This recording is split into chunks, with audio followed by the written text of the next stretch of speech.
Good morning, good morning, good morning, good morning. Good morning. Look who I have with me, Papa Shrimp. Whoops, wrong way. There we go. I gotta go opposite direction. Happy coffee to you. How you doing, Papa Shrimp? Awesome. That's good. Hump day. So it is cold here in Minnesota. It is right now at 42 degrees. It was like in the 20s this morning when I got up, waiting for my delivery to arrive, and it still hasn't arrived. What are you up to, Papa? What are you getting? I'm getting some shrimp that didn't come on my last order. So I got some blue dreams coming in. I got some red rillies, some orange rillies. I think I got some snow white caradinas as well. Got them from my original source. So it's super cool. He was going to overnight them for me. So I'm just waiting for them, waiting for the FedEx guy to walk through my door and be like, I love you. So did you get the copy of the Shrink Dance that I sent you? No, I haven't. I sent it on Messenger. Did you? Yeah.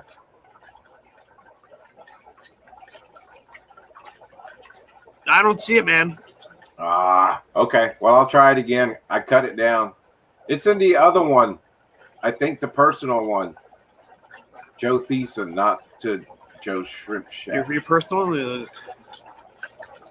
No, I don't have it on here. All it says is that the file is too big. Okay. So he's got a copy of Rob and I doing the shrimp dance, and I want to see it.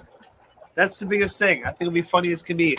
I know I had Megan do the shrimp dance here. She saw it, and she's just like, well, I'm going to go do the shrimp dance, and I videotaped it. So, you know. Yeah, I saw that, and I was like, I got lucky and found it in my footage that I had, and I posted it, and then I tried to send it to you, but it was too big. I cut it down to just the dance, and that seemed to be small enough to send. It was only like 16 megabytes. Down to just the dance. All right. And that seemed to be small enough to send. It was only like 16. Just turning this down. So I want to be able to see all the chats, so I have to open up that right there.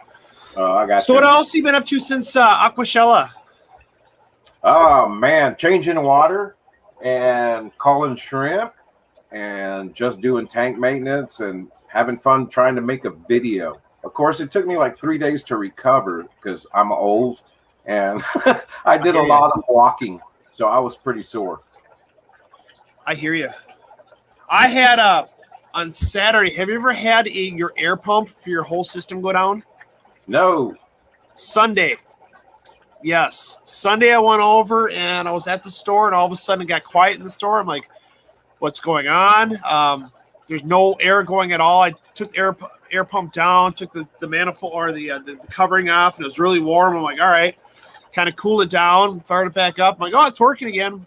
Fluke accident. Never had this happen before. About 20 minutes later, whole thing shuts off again, and I'm just like freaking out. I ordered a Gemco, but they weren't sure when they're going to ship it as my backup. I was going to have the Gemco as my main and have this AP 100 as my backup. So I had no air, and I'm like, well, I have a spare system, but it's a little bit too small. So I'm like, oh, I have to shuffle a bunch of shrimp. Luckily, I got a hold of Aquatic Support Systems. Brian's his name. He used to do all the shows with us, but he just kind of got busy with life. He had a spare AP 100, so he was able to give me the AP 100, and he had a spare manifold kit. Let me show you what it looked like. I couldn't imagine. So I went over, and after he brought it to me, I changed out all my manifolds. So one was perfectly fine. One was fine. Right. The second one, holy smokes! it blew it out. No way, no. I mean, it blew it out. I got like, oh yeah. So big shout out to Aquatic Support Systems for having a spare and a manifold kit for me to fix. It's all up and running right now until I get my other my Gemco in here. So, I want to say hi to everybody in the chat. I know we're kind of just randomly talking. This is going to be like a random chat back and forth. I was supposed to get some shrimp in here. Papa Shrimp was happy to come in on me with a 10-minute notice.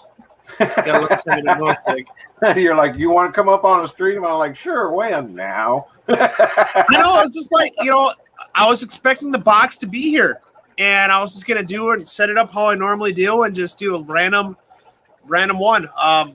Unfortunately, it didn't, so I just got to kind of wait for it. I did get some other shrimp in on Monday. I got I got some PFRs. I got some golden bees, some sun-kissed.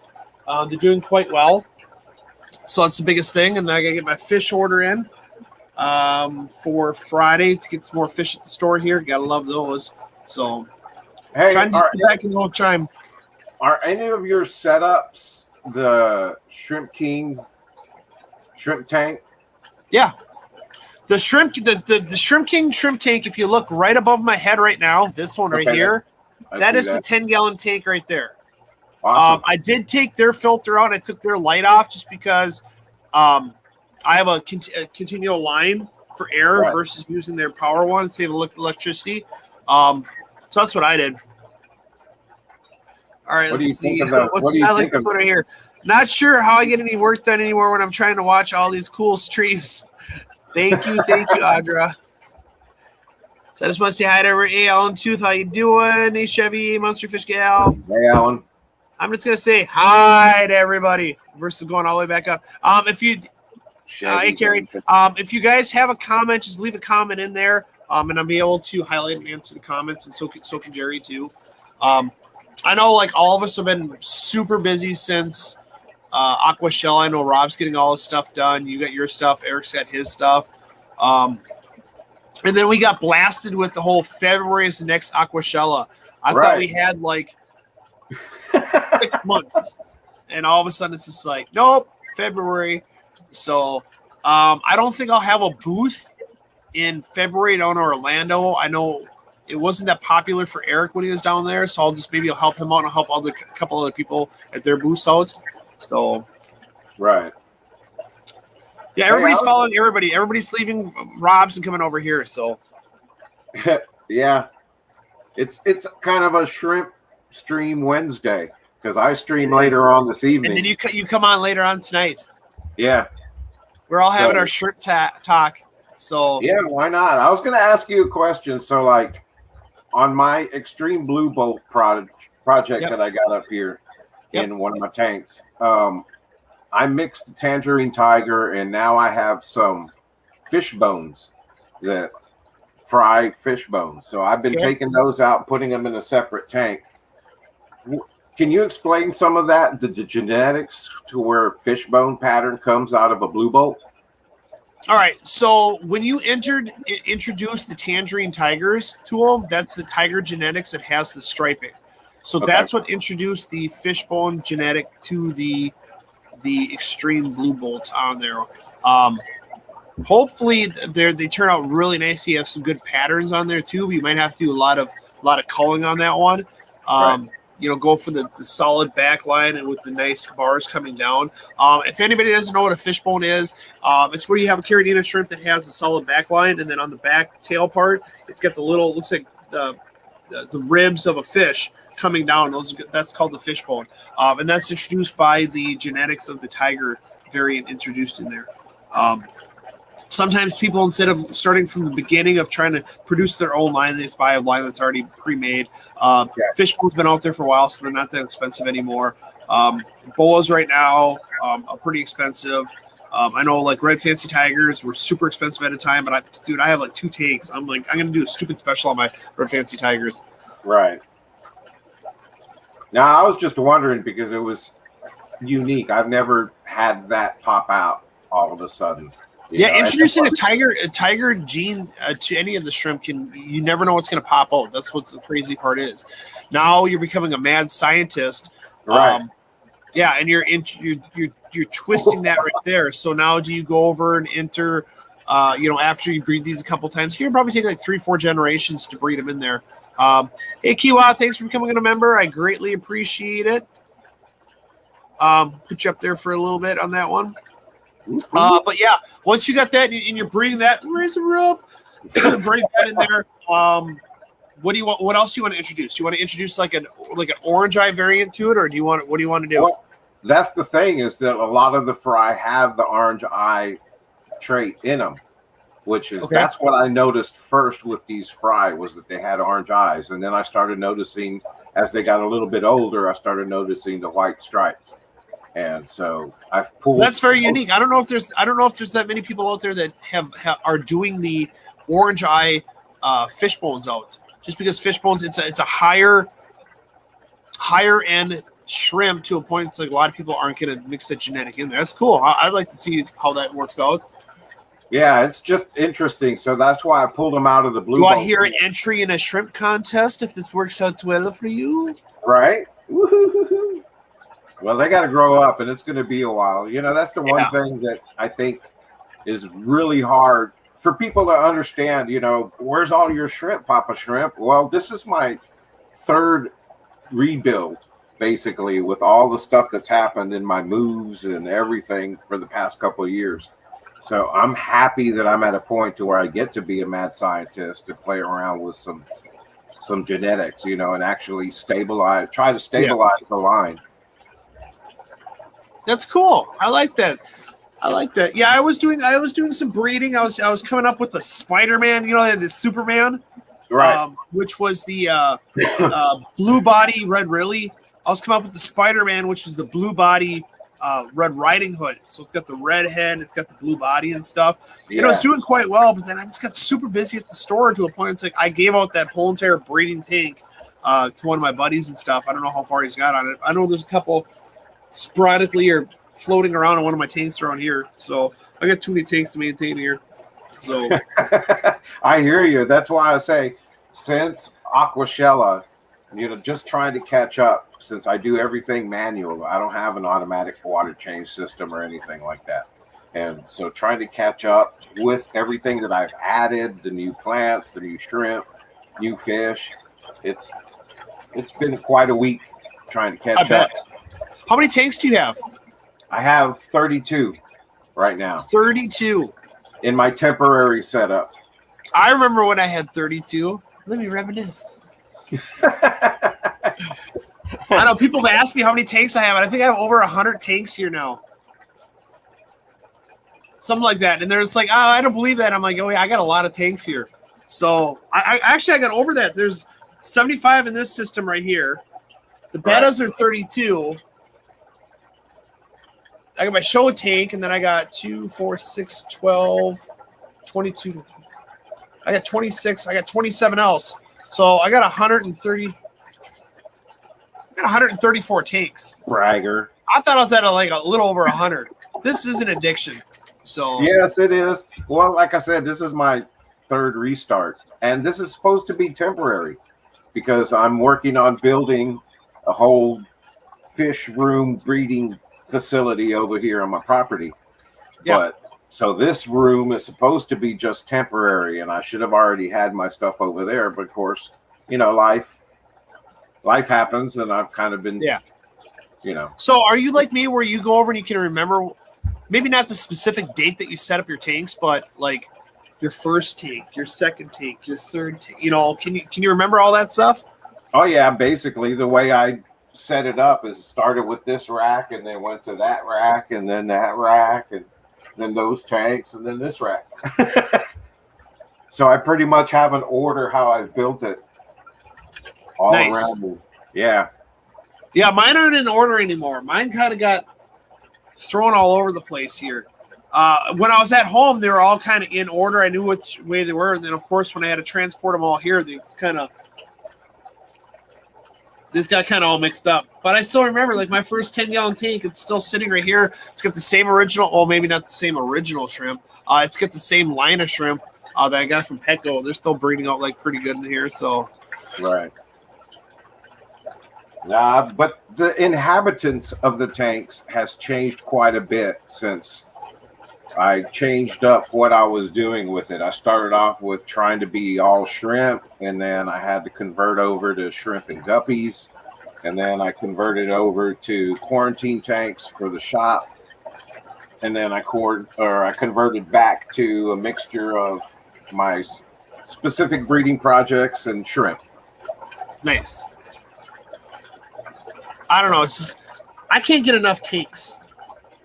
No, And I know the little one, she's got her little shrimp tank at home. I think she's got pumpkin shrimp in there. She wants to introduce other colors. I'm like, no, they're gonna buddy up the line. But she's doing a shark tank now, so she's got some roseline sharks in there, and I got some bala sharks and some red tail sharks that are in quarantine right now, wait a month before I bring them back to her. So, super cool. I mean, she's like super excited for the shark tank. So, and then I had, where is it here? Oh, I got these. My buddy Danny that makes those 3D ledges for me. I'll put these on the site later on today. Oh, cool. So he made some Mary Shrimpmas, little ornaments and stuff. That's what he does. So I told him I'd put them up online for him. So let's see what else here. What else is new for me over here? I got the rest of Cats Aquatics food online. What else did I do? I got another shipment coming from JBJ, a bunch more tanks and more Shrimp King food. That's going to be a big pallet coming in. I got UNS's order yesterday, so that was a lot of my cultivating pots. Right. I talked to Will about doing my paludarium. They want to actually showcase it out in Chicago for their show, and I'm like, I don't know if I want to push it back. I mean, I was hoping for December to have it here, but now he's talking like he wants to showcase it in Chicago and have me drive it back, and I'm like, at the OCA? Huh? At the OCA? At the Aquashella. Oh, okay. So, because it's customaquariums.com. October. Huh? That's next October, isn't it? I know, it's too far away from me. I've been wanting to do this for the longest time. But the biggest thing is, like, otherwise they have to build a special tank just for the show, and then they have to find a place for it. They're like, well, Joe, if you just have it for the show, you can take it back. I'm like, that's October. That's like way too far. And I got to think about it. I got a 120-gallon tank to move in sometime this week too. So I'm gonna do like a mixed rainbow tank, or everybody's been wanting me to do like a discus tank, but I don't have that much water on hand for a 120-gallon tank to do that many. I already have enough water changes as it is. I think it's going to be crazy for the Aquashella in Dallas being planned in August, in the dead of summer. It's going to be hot, isn't it? Yeah, it's going to be 100, triple digits for sure. I'm pretty darn sure. Time to wear the Speedos. Never. No, I'll end up doing the Dallas one. I'll do the Chicago one. I'll do all of them. It's just a matter of, I don't think in the Orlando one I'll have a booth. From what I heard from Joanna, they're going to do, instead of doing a 10x10 booth, they're going to do 10x15, which is pillar to pillar, for the same price as a 10x10, which is super cool. My biggest thing is, like, if it's at the same place, it's a lot of walking around just to get there, and then if you buy stuff, it's a lot of walking back to get out there. So it wasn't really set up as good, like in consumer, like buying a fish tank and stuff. Right. I know a lot of, I know the what was it, Pet World sold a lot of wood. He did super good down there, and I saw people walking around with all the wood. So yeah. Oh, look at Zill. He's always wearing the Speedo. Woohoo! Yeah. So yeah, I don't do the thongs, Dee. I'm sorry. Nobody wants to see that. Yeah, I mean, yeah. Someone's like, they had to switch the Chicago and Dallas dates. I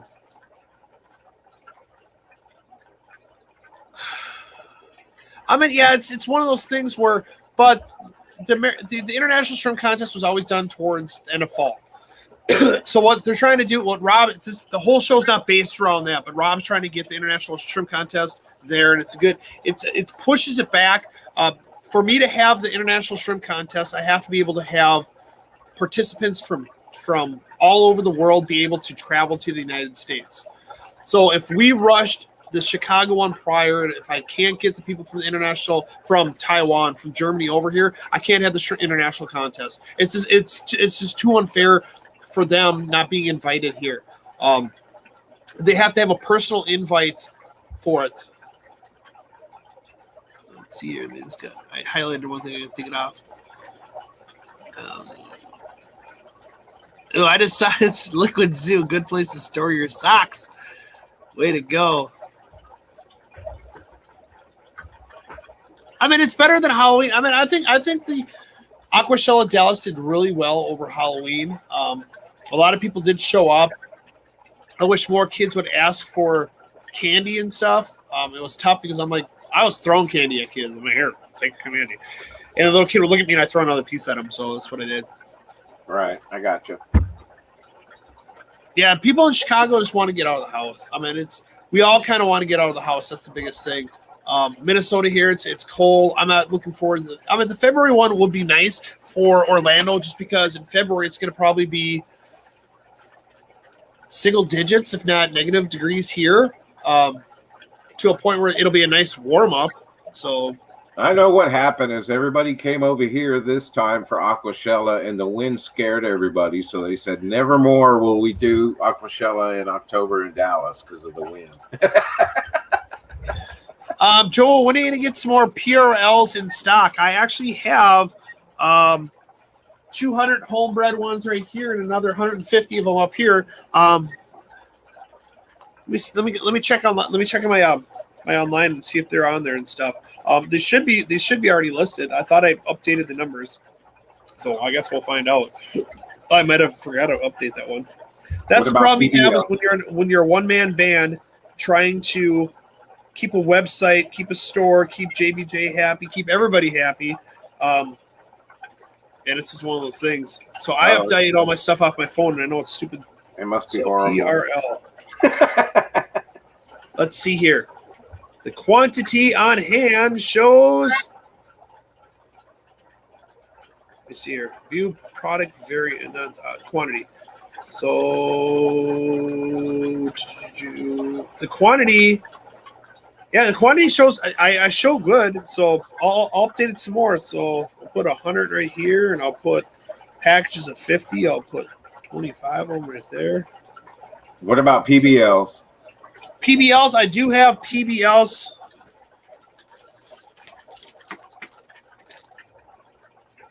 They're not really a big seller for me, but I do have some in there. So I will actually backtrack that one right there. PBLs, check it out here.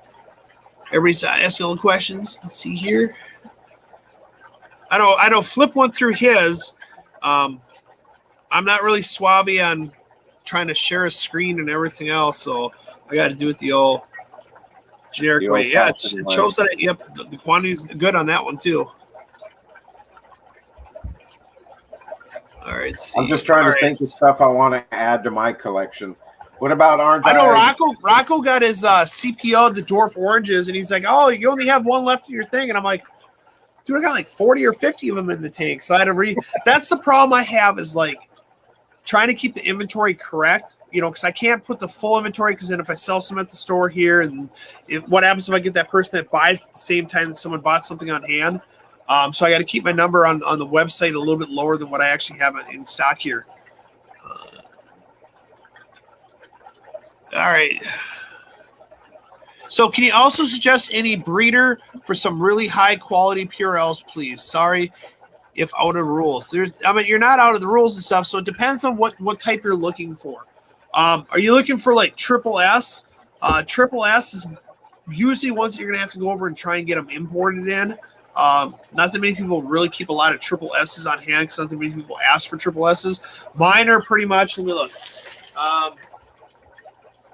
Mine are about like S grade there, and it's just a matter of what you're looking for. There's different types. You get the Hanura, you have the no entry. There's a lot of different patterns on there that you might want to look for. Let's see here. You can look up bipetshrimp.com. I think Eric might have some. I don't know if he's got triple S grade on there. It's tough because not that many people are looking for the higher grade and spend the money and stuff. They're looking for the normal PRLs and they work on them. So I hope that answers your questions. That other guy. So I just got to read these out here. What about Orange Eye Blue Tigers? You got any of those? Orange Eye Royal Blues? Yes. So what's great about that is My line, when I entered the contest, the very first contest for the USA one, I got second place for him. Colin, the 11-year-old that entered, he got 2 firsts and a third. He bought some I think it was like 2 months after I got back. And he's been breeding him. He's been selling them back to me. He got first place on them. Awesome. So I think the last couple months that he's brought him in here, I probably got 40 or 50 of them in the tank. So those are from, I got second place. Colin got first place. So, which is super cool. I'm super proud of the kiddo. Yeah, I went back and watched it, and I was like, man, he did really, really well. He did. He was all super worried, and he saw all the tanks. He's like, Joe, let's go look at the tanks. I'm like, I can't look at the tanks yet. I got to look at the tanks like tomorrow when I go judge and stuff. I can't see what's out there prior. And he's just like, oh, that sucks. And he actually worked my booth, and he got super tired. He took a nap, and I was proud of him. I even paid him. I paid him for working my booth. He was trying to wheel a deal just like me. I'll tell you that right now. He was listening to me make deals, and he was trying to like repeat the deals. And I'm like, no, don't do that. This is different. Whoa! But he did really well. I'm super proud of him. His dad helped out too, which was great. We did he did supper with him a couple times. I like those guys. I mean, they've helped out a lot. Like he's made it's the cornhole toss, the little thing that you take the bean bags and toss it. He made one with my logo. So when I fire up in the summertime, because I like having barbecues here on the weekend, so people can go out there and play if they want. My store's like really laid back. Like if you just want to come here and just kind of like hang out and socialize, I'm all for it. That's cool. So I'm just trying to read if there's any more right here. Yeah, Aquashell Dallas was a blast. I'll admit that.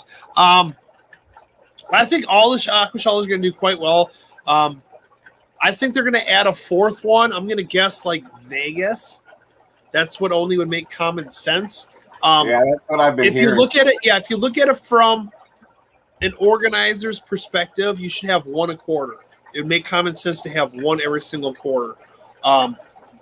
And I think that's what they're kind of veering towards by moving one up to February. That would cover the first quarter, and you can start covering the quarters here. Vegas would be a blast. I don't know how many vendors would actually show up, though. I think everybody would be like too busy going to others. That's what I was saying. Everybody's going to spend their money at the casinos the first night, not have any money for Aquashell. And I know like a lot of my sponsors were worried about the COVID down in Dallas and stuff, but I haven't heard anybody with any COVID positive symptoms or anything. No, I haven't heard of anything. I haven't. That's the biggest thing is like, I know I went down and I had a sinus infection. And when I had my sinus infection, I know that the flights coming, the landing and stuff like this made my pressure really bad, but I got a couple good nights rest. And I was great. Yellowstone asked, have you ever imported any shrimp?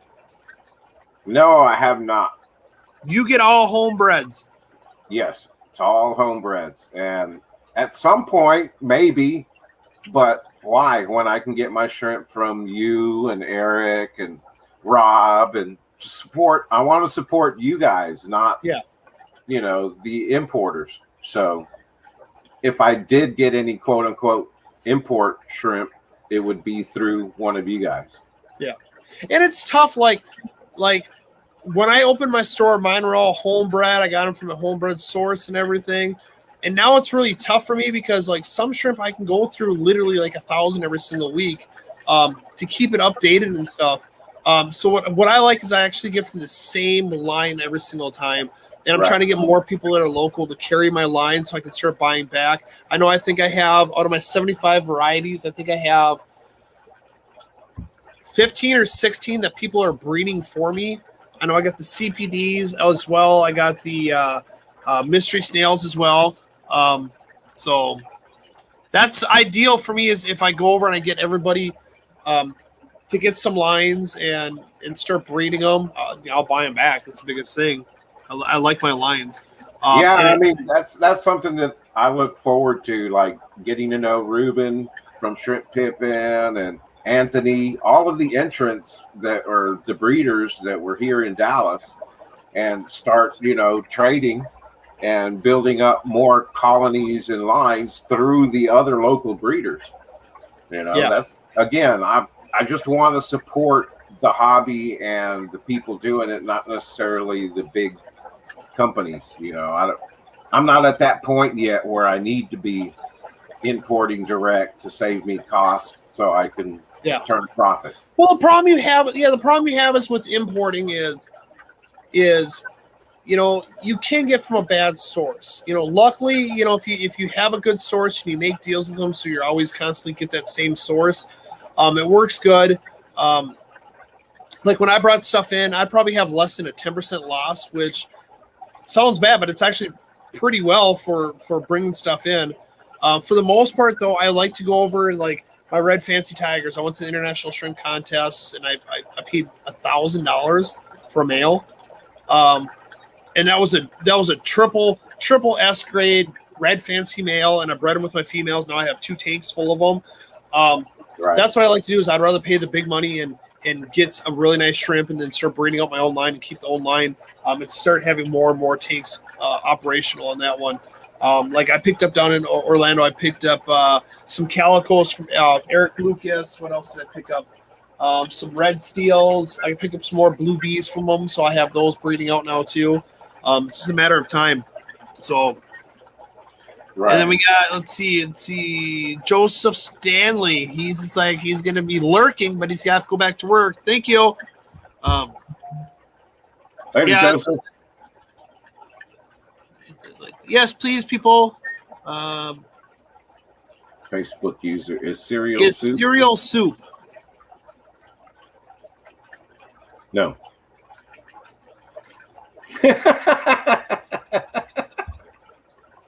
Who is that? Okay, everybody that's on Facebook, if you just type on there, I cannot see who you are. All it says is Facebook user. I can't see who you are. So you have to go over and say who you are and see if I know the joke and stuff. Hit the thumbs up. Wait, how do I do that? It's sweet milk cold soup, LOL. I'm still kind of lost to that one. So another thing is I want to thank the Aquatic Morning Show. I'm a sponsor of them, but they're on Mondays, Tuesdays, Thursdays, and Fridays from 9 a.m. to 11 a.m. Central Time. If you haven't checked them out, please check them out. It's Jess and Rocco. I know Papa Shrimp and I are on there every single day. Sometimes I'm a little bit late. Sometimes I just don't want to roll out of bed. And I come on there and I'm like, Mom, I don't want to go to school. Yeah, I saw that yesterday or the other day. I just didn't want to. Oh, it's Chris Roma. Hey, Chris, how you doing? How you doing? So Chris was really big into the shrimp as well, and he did a lot of the aquatic experiences. He was part of the American Shrimp Breeders when they had a booth at the shows and stuff. I do believe he did venture to something else. So I'm super proud of him. I'm always here to like support him and stuff. Thank you, Chris, for stopping by. I appreciate it. I wish Brandon Birdwell would stop by too. Brandon Birdwell was another good person. Like when I got into it, he was spending a lot of money on some high-end shrimp, and I know now he bought a drone for my buddy, and he's doing fly fishing now. So it's kind of like from one extreme to another, but he learned about the shrimp to actually start fly fishing. So wow, that's good. So that's all of them right there. But otherwise, like today, I'll just, whenever my shipment comes, I'll put the shipment away. Hopefully my pallet doesn't come at the same time. Because usually what I do is I have aquatic support system stuff on there, and I got a couple other fish store stuff on my pallets, and I have to separate, bring it all in, and then contact them all. I did order some more.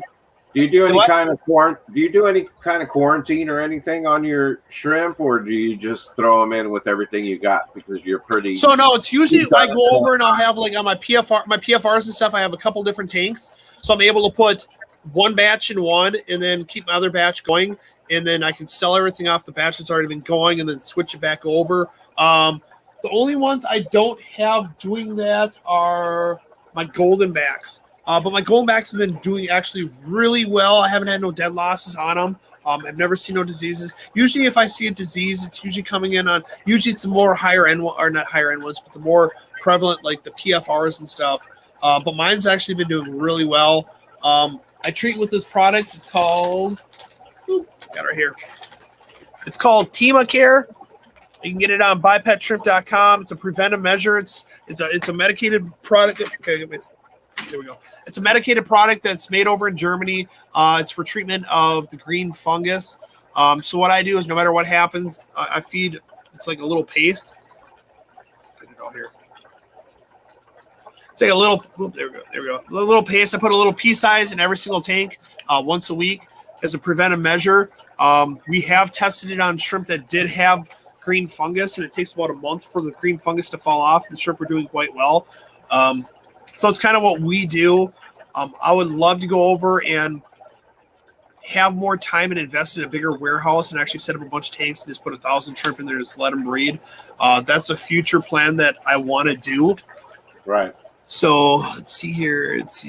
I'm still. Oh, what did Chris say? I'm still in it. Just got into coral and 3D printing as well. So my time is very limited. My YouTube videos, Roma Aquatics, has basically come to a halt. Editing is too time consuming. Hey, Chris, I don't edit at all, man. I don't even plan my lives. I just fire it up and it's go. But no, Chris Roma's awesome, man. You need to start going to some more shows. Aquashella, man, they got coral. Let's see here. Right. Let's see here. Yeah, how do shrimp and drones relate to fly fishing? I am imagining a high-end shrimp on a hook at the end of a line. So, but you know the size of a shrimp and you know what they kind of look like and stuff. So you can, if you make your own flies, you can kind of make one that looks like shrimp. But he was doing his drone because he wants to go fly fishing. And so what we can do is on the drones, we can hover the drone. And what we do is if we move, the drone can actually follow us and record. So we can actually record the whole thing. Unfortunately, I used to bring it down to the shows and stuff, but a lot of the security would start like almost tackling us trying to get the drones to stop.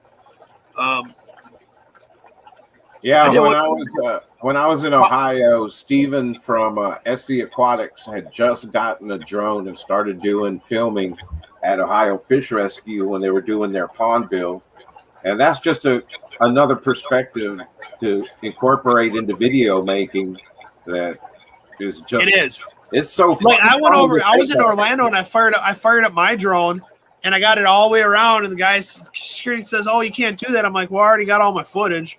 So I landed it and I had my footage, but you know, I did a bunch like when I went to Global Pet Expo, it's for the manufacturers. They got there at 8:00, so I got there at like 7:30. I did a half hour every single day I was down there doing that. I know that's coming up in March too, the Global Pet Expo down in Orlando that I have to go to. So yeah, you can. Yep, this is another good thing. You can use your drone to drop your line really far out in sea too. When beach fishing like a mile out. Yes, you can do that. I've seen people actually do that. I love my drone. I haven't had that much time on it though, so you know I've had it now for every year. I kind of like re-up to the new drone. I haven't done it this year just because it's like I think I've only flown 15 minutes on this last drone. So let's see here. I don't have any cool gadgets like that yet. Oh, dude, I got so many weird gadgets. It's unbelievable. Like I use a gadget and then it gets old. Like where is it here? Let's see here. I think this is my favorite one right here. I got introduced with this is from Joel Christensen. It's called a credit card light. So it's like super thin. You can set it on top of your tanks, but dang, this thing is like super bright. And what's nice is you can go over and you can control the settings. Let's see if I can do it. Is it this one or is it this one? Yep, you can control the settings so it changes different colors. Which is super cool. Like if you're going to take a picture and you set it right on your tank, I mean, this thing is like super powerful. You know, it's the name of it is called. There it is right here. Aperture. Awesome. So it's super cool, but there's also like I think it was like $175 I paid for it. But man, I'll tell you this right now, it works great. But I'm one of those ones like when I take pictures, I like to not use photo editing or anything else. I just take the raw photo and I put it up there, just so the end consumer can actually see what they're getting versus like, oh hey, you changed this and stuff. Right, you photoshopped that picture. Yeah. So I'm just kind of reading all these ones right here. Yeah, Fisher Fever, you got one of those lights too? Hey, welcome. I love those lights. What up? Let's see, just check them out here. I like it whenever someone comes in and says something, everybody's just like, "Oh, fish room fever, fish room fever." Right. I love it. I love Lurkers exposed. Lurkers exposed. You just got to talk about something that they like when they say something. He's like, "Man, I should never talked about that light." Yeah, they're like, oops. Oops, yeah. I'm trying to get Chris Lukham on here too. Let me see if Chris Lukham has messaged me back. I know he's super busy and it's a 6-hour time difference. So What? You bumped me for Chris Lukham? What? Yeah. He said he'd come on here, but the problem we have is it's a time difference. Right. Let me see if he wants to come on for the last 20 minutes. Let me just message him. 6 o'clock in the Chris and morning? I talk quite a bit, so let's see if I can message him. Gotta find him. Here it is. Jess had a really cool gadget that she used in her fish room tour that she did here. What was it? It's the little pocket, Osmo pocket gimbal camera thing. It's like about the size of a... Yeah, that was her sister gave it to her, I think it was. Yeah. Yeah, those are super cool. I could never use that because yeah, I'm already like leaning forward and read these comments and stuff. A little bitty view screen. Yeah. You know, I mean, I have a GoPro I used one time. What I wanted to do is I wanted to do dual time lapses, like one up, one down when I do my aquascapes. And unfortunately, with an iPhone, I can't remember if it's an iPhone or the GoPro, I couldn't sync them up so they could be at the same time. So I just kind of like hashed it out right there.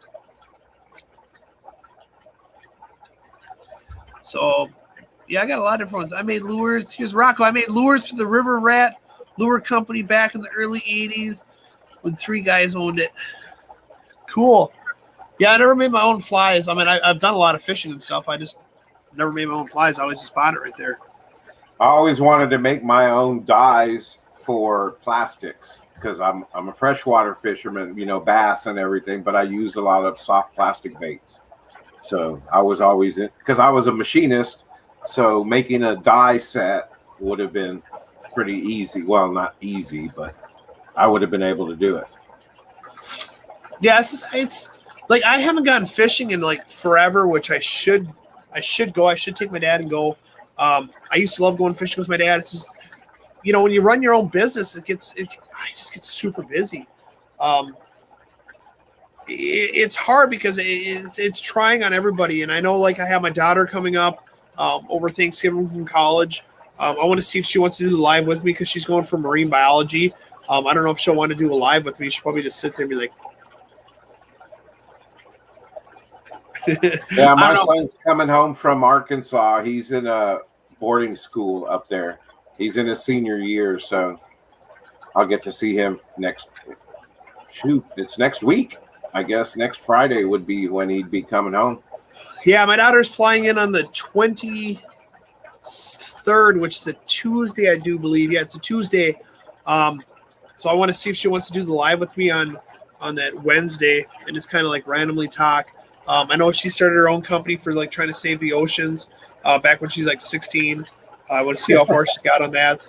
But I know she wanted to get marine biology and she made me super proud. She called me up like a week ago and she's like, you know, I don't want to take over your business right away. I want to wait like 10 years. Then I want to take it over. I'm like, I just felt melted right there. I'm just like, you know, it's the best thing that I could, you know, hear that, you know, I'm spending so much time and effort these past 6 years trying to build up my brand. And then have my daughter go over and say that, you know, she would like to take it over, which I'd love to introduce her in that one. I'd love for her to go down to shows, you know, get to know some people. Maybe she can get into like the 1,000 Mermaids. She is an influencer on different social media platforms that I've been trying to dabble into. I can't figure it out though. I mean, she's like the master of doing shorts and like Papa Shrimp. I'll give you props, man. You know how to do thumbnails. I can't. I spend so much time doing a thumbnail. I'm like, whatever. I'll just use an old one. Yeah, some of your thumbnails, I'm like, dude, how do you do that? I can't do that. I'll spend like an hour. Like the one I made for my store. I think I did a poll, and I put it up there. Man, that took me like 4 hours to do that. I've had a lot of practice from my band. When I used to have my band stuff, I started dabbling with Photoshop. And I started making my flyers and posters, and I've kind of adapted it from there and just kept on doing it. So I'm glad somebody notices that I'm getting better. I like them. Fish from Fevers. So he talked to me about this. It's called Aquaticon in Nashville, Tennessee. It's April 30th, 2022. He said it just got announced. Shoot me an email or shoot me a text message so I can at least, pencil it. I can at least fill it on. Just do me a favor and just shoot me an email, joeshrimpshack@gmail.com. What I'll do is I'll look it up and I'll see what everything's going on. But that gives me a good time, but I do forget a lot. So I share that in common with you, Joe, because my son, he finally picked his colleges. He's been taking all of his SATs and filling out applications, and I'm so proud of him. He's doing it on his own, Let that boy go, and he's all crazy. So he sent me the information. He was like, I want to go to a business college because I want to study business and marketing and all of that so I can get out and help you. That's nice. It's like, oh man, I know. I melted. Yeah, I melted when my daughter told me that. I was just like, it made me so proud. Yeah. It's a nice feeling that, he's putting his future in my hands still. Yeah. So you have a normal website, and I do believe my moderators have been shooting it out here and everything too. Are you still in the process of breeding shrimp? You have a shrimp website? Are you just doing the shirts? I'm gonna rebuild all of that because that was my intent 2 years ago. I got my LLC. I opened up my Shopify store, set up my shipping arrangements, and then I had the house fire. So that kind of put me upside down and had to rebuild again. Went through the process of going to Ohio, working with Flip for a little bit. Went to Arkansas, got my son in school, made sure he's taken care of. Then I moved back here and did my stuff with Jason as I was trying to rebuild. Well, my heart stuff, again, flipped me upside down. I got to make changes and go a different path. So that's where I'm at now is I got to rebuild my website, my store, and my inventory with as little funds as possible because I do have a lot of medical stuff that is kind of priority. Yeah. But hey, I love what I do, so I'm going to keep on. The biggest thing I tell people is just don't rush. If this is something you want to do, and you want to start selling the stuff, just keep on. It's not like this hobby's going to die out in 6 months. Take your time, do it right. Yes, I want to do it right. It's all about the foundation, and if the foundation's not set, then it's just a house of cards. Yeah. Now, I just need to take some learning experience on doing thumbnails. We have to come up with that song, too, the shrimp song. Yes, we do. I think that'd be kind of super cool and stuff. So let me see if Chris messaged back. I know it's a 6-hour time difference. He hasn't checked it yet. But no, it's hopefully my shrimp come in soon so I can put them in there before the store opens up. I kind of make a big mess whenever shrimp do come. I went through my old buddy Robbie, who was the original line I ended up getting a lot of my stuff from. Right. So I just reach out to him and say, hey, I just need a couple shrimp so I can do like a Black Friday special and get them in my tanks ahead of time and then see if there's anything going on with them. Otherwise, but I like this last week, I spent all week long doing water changes. I got the rest of the fish tanks to do. I just been super busy here at the store. Right. And I wish I could take advantage of some of the sales and the imports that you guys are doing and, pitch in and get myself a bunch so I can start selling. But again, I want to make sure my tanks are ready for, the buy a load of anything, especially if I try to do big numbers and, I want to get everything where I'm comfortable with what I have now moving. Yeah. I'm real comfortable now moving shrimp, as I call them, to these other tanks because they're ready and they're doing great. But it's usually good about like the person I import from. Most of the females are already pregnant. So it's really nice because you're coming with the ready-made colonies that within a week they're releasing in your tank, and you get tons of babies. That one time I think I had like 1,000 to 2,000 babies in a 10-gallon tank, and I'm like, this is not going to end well for me. I'll tell you that. Because I already had 100 shrimp in there, and all of a sudden I had another 1,000 babies in there. Like literally the whole substrate was covered, the glass was covered. I was frantic. I didn't know how much to feed. I was feeding the fry food. And I had a decent, I had to do I admit I have to do water changes, so I have to go over and suck out the water and stuff. So I did lose some babies that way too. But no, I like this last one that came in. I said probably about off 100. There's probably like 40 of them pregnant, so I should have that many babies and stuff too. And what I'll do is I'll just I'll transfer over the adults once they're ready over to the sale tank, and then the babies can grow in that tank. And then I'll have to get some more tanks here. Well, all of the painted fire reds that I got from you are still alive and kicking. Nice. And so I have some orange pumpkins that I got from Jess. Hey, Lady Diane, you can always message me. I do like the 24 karat golden back lines. You can always message me. I got Michael Esposito's golden back shrimp.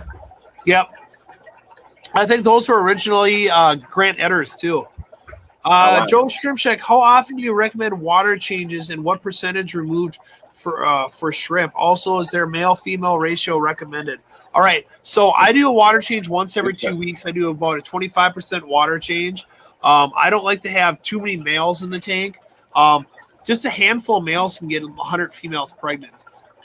You never want to have more males than females in your tank. Do the process of when the female molts and releases a pheromone, the males start searching. They do the whole like going through the whole water like this, and they will gang up on the female and kill her in the breeding process. So I try not to have that many males in that tank.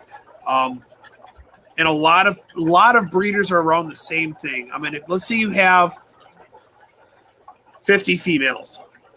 Maybe put 5 males in there. So 1 to 10. You can do even 2 to 10 is a good number too. Just don't have that many in there. So what's a good number like when you start taking your line and you see that you have a ton of males and not too many females? Do you recommend splitting that line and getting the males out, putting them in their own tank? I would.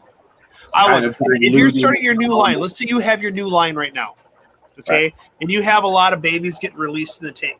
Wait till they get big enough, and then what you do is you take all the males out of that one and put it in a different tank. Take your original male that you bred with and introduce that to the females so you can start getting a stronger line, because you're trying to introduce that dominant gene over and over at least like 3 times if you can to get a solid line. And then you take your F1s, because that's basically what they are, your F1 males, transfer them to a different tank. If you want to try and experiment with those to something else, you can. If not, just sell them. You can sell them as F1 fish bones. People will buy them on there. I like to have at least 3 generations on there for a nice, strong, sturdy line. It works out well. Always trying to use the same male. That's why, like, whenever I buy males, I try and get the juvie to sub-adult ones versus a full-grown one, because you never know how long they're going to live for. Okay, so, like, here's an example. I have a tank with PRLs in it. Okay. And I've had it now for about 6 weeks, and they're starting to cycle to where they're breeding.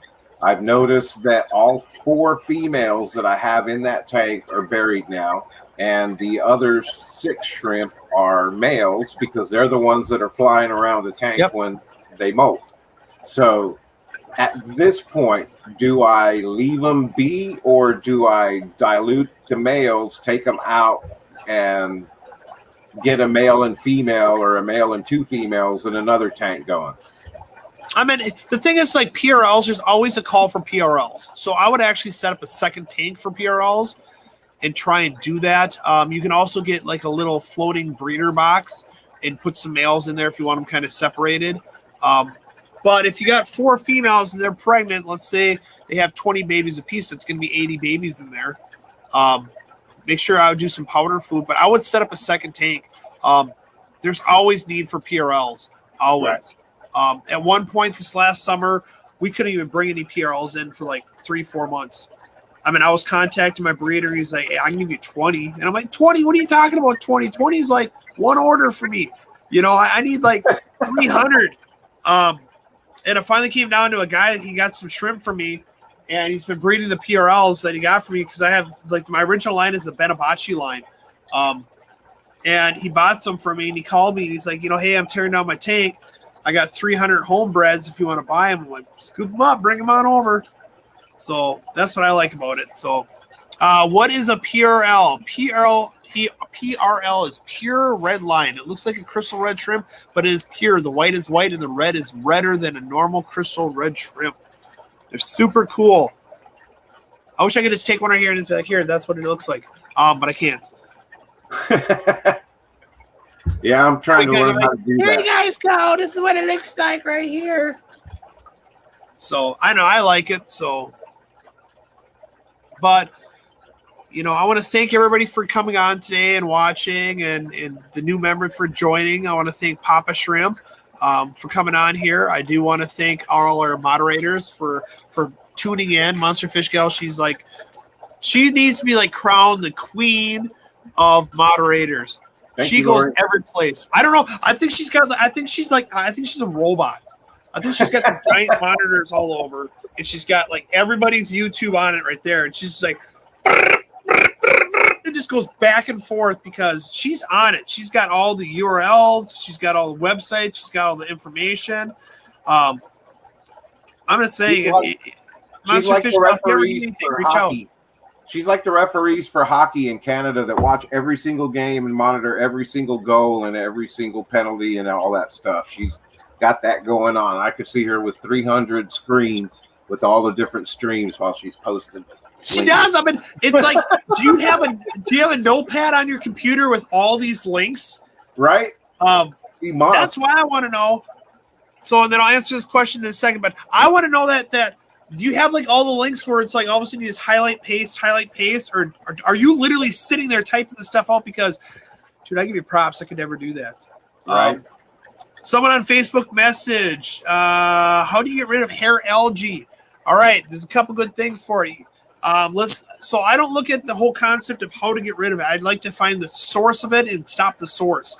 So hair algae can cause from a nutrient imbalance and too much light. So a lot of my fish tanks, like my store's only open 5 hours a day because my lights come on for 5 hours a day. That's it. So if you limit your light 4 to 5 hours a day, do proper water changes at least 25%, clean the substrate. That's the biggest thing is make sure you clean the substrate because that's where all the extra food and poop gets lodged down in there. It usually corrects it off. You can also go over and get some Amano shrimp, put some Amano shrimp in there. I had some hair algae down there, and I put a mystery snail in there. That eradicated it right out then, too. That's how I fixed it. What about you, Papa Shrimp?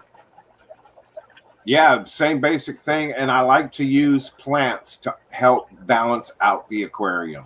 When I have a problem, it's the easiest way for me without adding chemicals is just to use plants to help combat it. So I have a lot of plants that I keep in the little pot.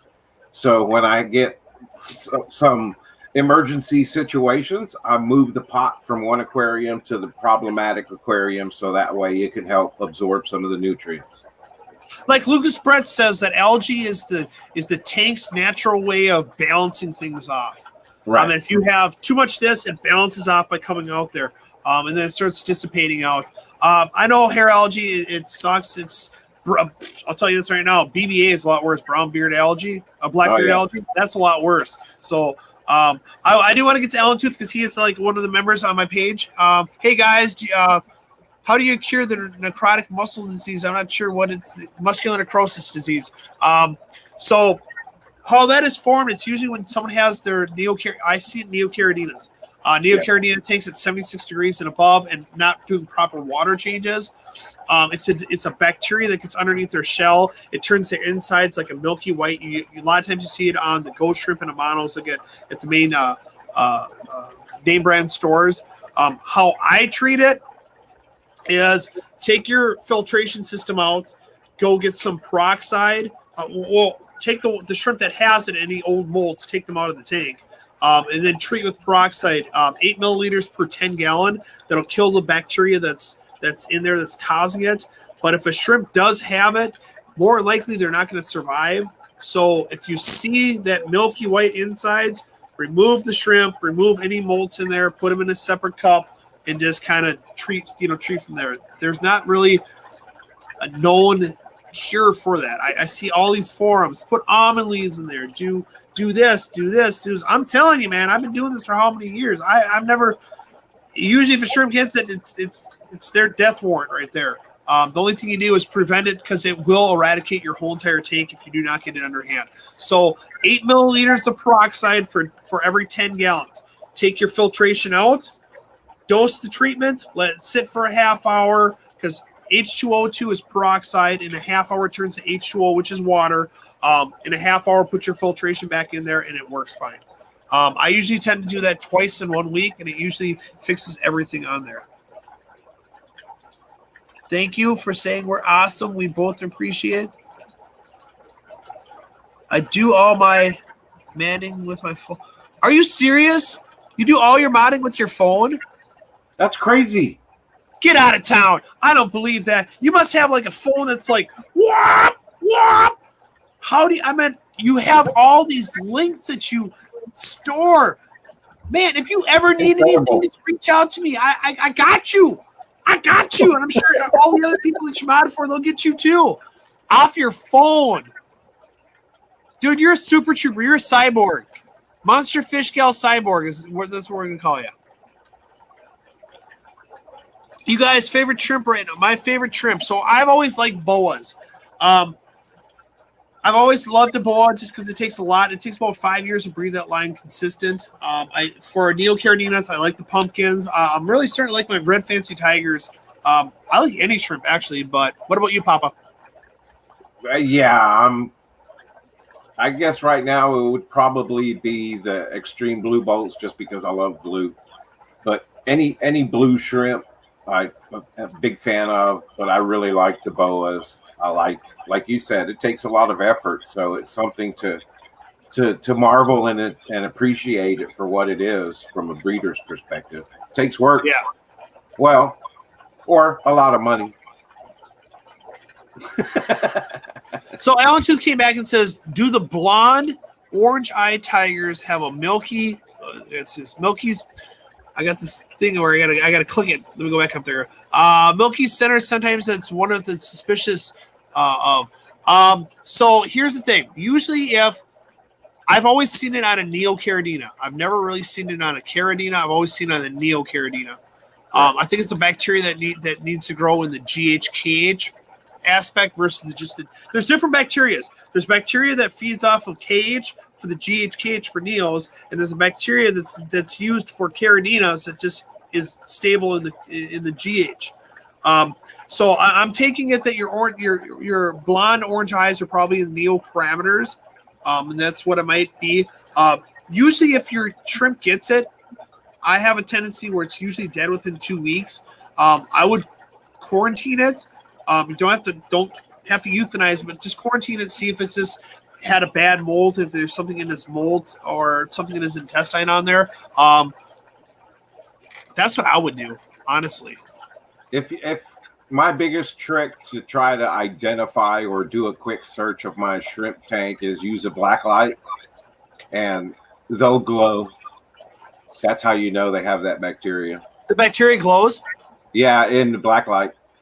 See, I didn't know that. See, that's something new.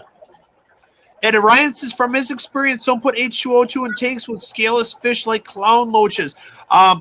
It's usually half dose. So anytime you're going to dose something that is scaleless, like tetras and stuff, or not tetras, but like clown loaches, it's usually half doses on there, and tetras as well. A lot of things will go over and say that. Lady Ann, thank you, Joe and Alan, for the question. I wonder about the muscular disease. Yeah, so what I have here, I'm just kind of read up here. Red fancy tigers, nice, all my favorites. Caridinas. They're in caridina parameters. So I wonder if it is muscular necrosis. That's what I would wonder, because I've never seen it in caridinas. I've always seen neos. Alan, you can shoot me an email. Take a good picture and shoot me an email, and I'll take a look at it. I don't think we can see it usually in the Caradinas because their shell is too opaque. The shells, yeah. But he's got a blondie, which is more clear. Right. Yeah, they're blondie. So shoot a picture. Shoot a picture. What I'll do, Alan, is I'll get a hold of like Eric, and I'll talk to Rob too, and see if there's something else besides the peroxide that they would do. I dig it. I want more CPOs, Mississippi Hippie. Awesome. I got a bunch here. They had fresh babies in there. Joe Shrimp Shack. How many generations could a single male potentially sire before you need to use his son? Could you briefly explain your line breeding method? What age is best to select the males? All right. Crown, tail, half moon. Yes. So males have a tendency to sexually reproduce better than the female. I think I read at one point it was at 6 weeks if you're feeding them on a regular basis on there. Usually you can go over, shrimp will have a tendency to live 2 years. So you usually can get about 1.5 years worth of breeding off that male. I like to go over and let the male sit for like 6 months to make sure it's got the traits that I want. And then you can go over and start breeding with them. Now, I know a lot of people, like when they go to contests and stuff like this, they want to buy the females. I want to buy this female. I want to buy this female. Buy the male. If you spend a lot of money on a female and she gets pregnant by something you just don't want her to get pregnant with, that's a whole 30 days you got to wait. A male, you can just go from tank to tank to tank and transform over. But you get about 1.5 years worth of breeding from that one. So I try not to have my females like constantly like pregnant all the time. Some females, I don't know. I think they stand at the corner of their tank and they just kind of show a little leg because they're always the same ones always getting pregnant for me. I don't know. I usually do about 1.5 years for the male, and then once that happens, I retire the male. I have a mixed tank right down here. Can't really see it, but I usually put all my retired males or retired females in there. I don't sell them. Some people have asked me if they can buy them. I just tell them no. I just kind of let them live their life. There's some super big ones. They're about like this long in there. I just let them live their life in there, feed them really well. So let's see what else to do. Yeah, you got to worry about the muscular necrosis. Just don't put no heater in the tank. Keep room temperature. My store here is set at 73, so my tanks are at 70 degrees. Usually smaller tanks is 3 degrees less. So, yeah, and I got Brazos too. So, all right, well, we are up on time. So I want to thank everybody for watching. I want to thank Papa Shrimp, Jerry, for showing up here. Greatly appreciate it. I'm here for you anytime. I want to thank my moderators on here. I want to thank the Aquatic Morning Show, Flip Aquatics, all my sponsors as well.